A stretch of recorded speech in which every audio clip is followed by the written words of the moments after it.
ॐ शङ्करं शङ्कराचार्यं केशवं बादरायणं सूत्रभाष्यकृतौ वन्दे भगवन्तौ पुनः पुनः। ईश्वरो गुरुरात्मेति मूर्तिभेदविभागिने व्योमवद्व्याप्तदेहाय दक्षिणामूर्तये नमः।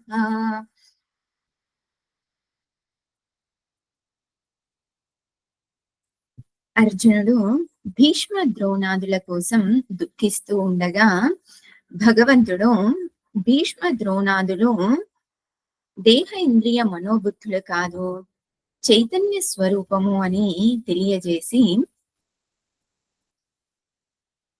ఆత్మ అనేది దేహ ఇంద్రియ మనోబుద్ధుల కంటే వేరుగా ఉంది. అలాగే నిత్యమైనది ఏదైనా కూడా జన్మించడానికి అవకాశం లేదు. కాబట్టి జన్మ లేనటువంటి దానికి మరణం ఎక్కడ ఉంటుంది?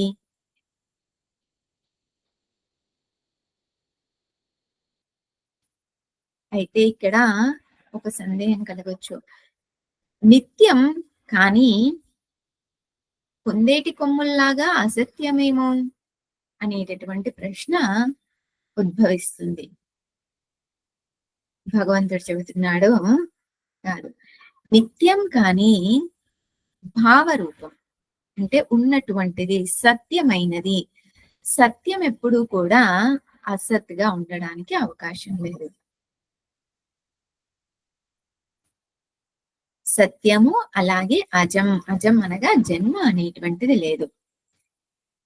నిత్యం అనగా 3 కాలాల్లోనూ మార్పు లేకుండా ఉంటూ 3 కాలాలకు అతీతంగా ఉన్నటువంటిది నిత్యమైనది.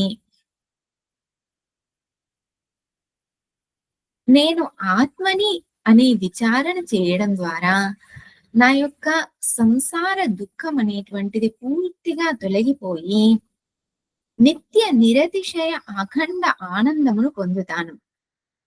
నిరతిశయము అనగా ఎటువంటి ఎక్స్‌పెక్టేషన్ అనేటువంటిది లేకుండా ఉండేటటువంటి ఆనందాన్ని పొందుతాను. అఖండము అనగా దేని ద్వారాను కూడాను ఖండించడానికి అవకాశం లేనటువంటిది. అటువంటి నిత్య నిరతిశయ అఖండ ఆనందాన్ని నేను పొందుతాను. అలాగే ఈశ్వరుడు నాకంటే వేరుగా లేడు అనే విచారణ చేయడం ద్వారా అద్వితీయ అఖండ ఏకరసత్వాన్ని పొందుతాను. అద్వితీయం అంటే ద్వైతం అనేటువంటిది లేదు. ద్వితీయాద్వై భయం భవతి అని అన్నారు. ఏదైతే భయానికి కారణమో ఆ ద్వైతం అనేటటువంటిదే లేకుండా పూర్తిగా తొలగిపోతుంది. అఖండ ఆనందాన్ని పొందుతాను. అఖండ ఆనందం అనగా ఆనందంలో ఆనందం అనేది కొంత సమయం ఉండి కొంత సమయం వెళ్ళిపోవడము, లేదా ఆ ఆనందంలో పూర్తి తృప్తి అనేటువంటిది లేకుండా కొంత తృప్తి మాత్రమే ఉండటము. ఇటువంటి ఆనందం కాకుండా ఆనందం ఎల్లప్పుడూ కూడా నిత్య నిరంతర ఆనందాన్ని నేను పొందుతాను. మరి ఈ ఆత్మ, ఆ ఈశ్వరుడు 2 ఒకటే అనే విషయాన్ని నేనెలా తెలుసుకోవాలి అనంటే భగవంతుడు తర్వాతి శ్లోకంలో చెబుతున్నాడు. 12వ శ్లోకం. నత్వేవాహం జాతు నాసం నత్వం నేమే జనాధిపాః నచైవ న భవిష్యామః సర్వే వయమతః పరం.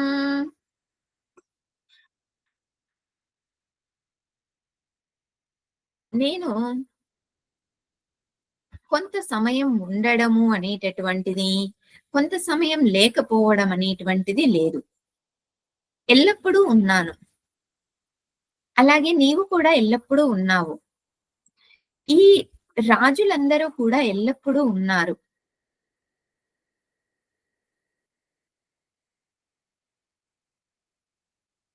భవిష్యత్తులో కూడా ఎల్లప్పుడూ ఉంటాము. గతంలోనే కాదు, భవిష్యత్తులో కూడా ఎల్లప్పుడూ ఉంటాము. అందరము ఉంటాము.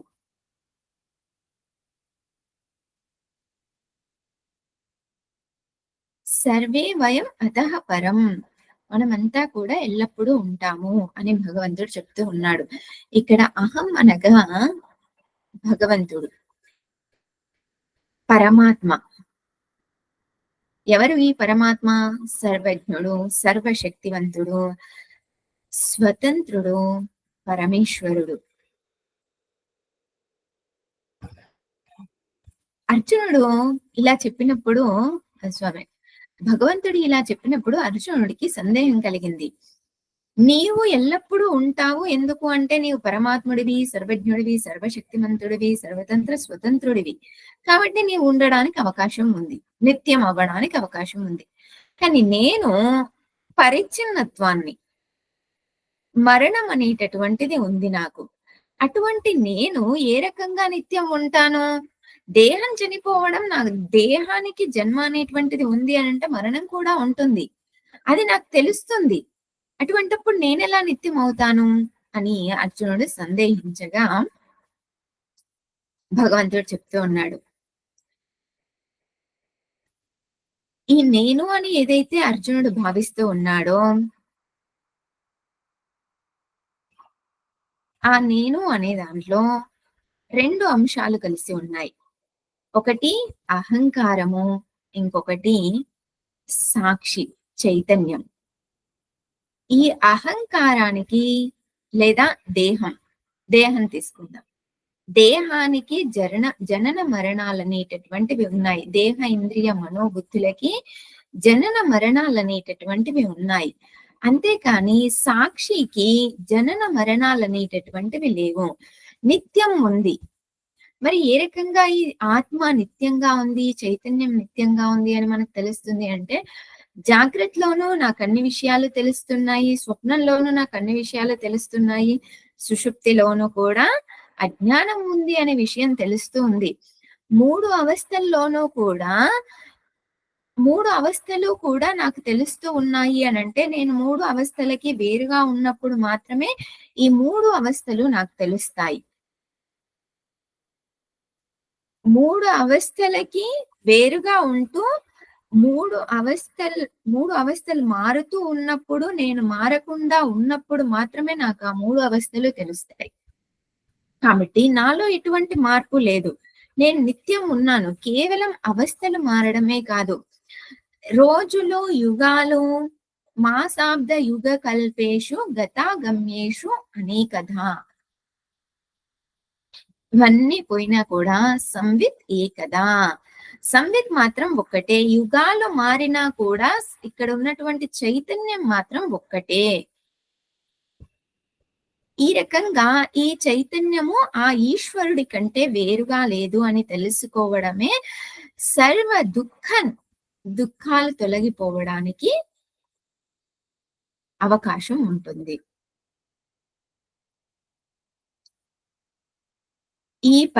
ఆ పరమాత్మ, ఈ చైతన్యం, ఆత్మ 2 ఒక్కటి అని తెలుసుకోనంత వరకు దుఃఖం అనేటువంటిది కొనసాగుతూనే ఉంటుంది.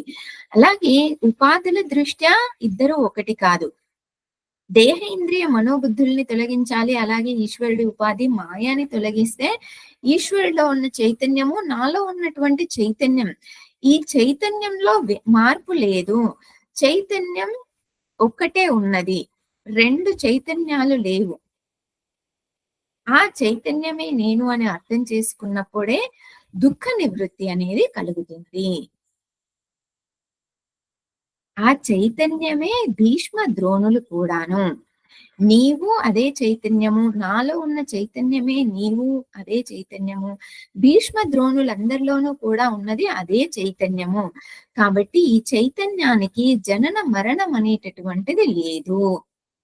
జనన మరణాలనేటటువంటివి లేని దానికి ఎందుకు దుఃఖిస్తున్నావు అర్జున? దుఃఖం అనేటటువంటిది అవసరం లేదు. ఓం పూర్ణమదః పూర్ణమిదం పూర్ణాత్ పూర్ణముదచ్యతే పూర్ణస్య పూర్ణమాదాయ పూర్ణమేవావశిష్యతే. ఓం శాంతి శాంతి శాంతి. హరి ఓం శ్రీ గురుభ్యో నమః. హరి ఓం.